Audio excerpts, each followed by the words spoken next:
Jelajahi cara baru mendapatkan informasi. Download Metro TV Extend sekarang.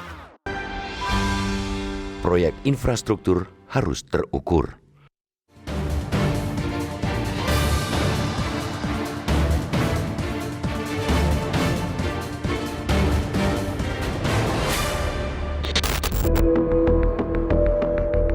Di tahun terakhir masa pemerintahannya, Presiden Joko Widodo ternyata tetap percaya diri dalam menggenjot pembangunan infrastruktur di negara ini.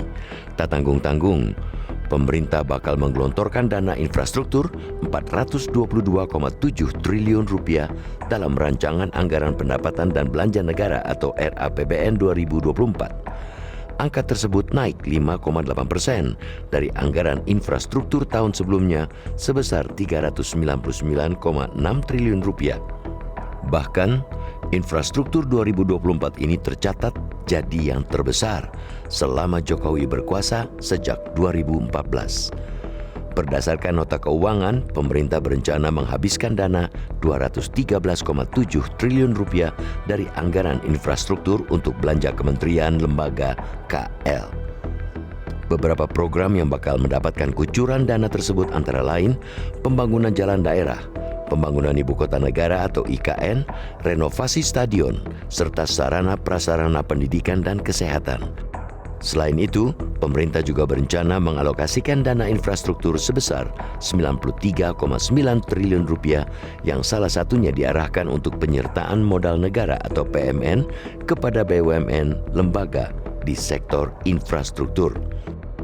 Banyak kalangan termasuk para anggota DPR menilai kebijakan Joko Widodo untuk menggenjot pembangunan infrastruktur sangat membantu masyarakat. Bagi yang setuju dengan pendapat ini menyebut, pembangunan infrastruktur dinilai berhasil mendorong pertumbuhan ekonomi. Namun di sisi lain, publik juga mengetahui sebagian dari infrastruktur yang dibangun selama pemerintahan Joko Widodo itu ternyata tidak bisa dimanfaatkan dengan optimal, bahkan cenderung terbengkalai.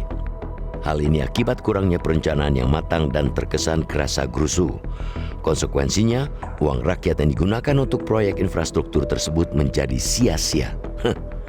Padahal kondisi keuangan negara sejak beberapa tahun belakangan sedang tidak baik-baik saja.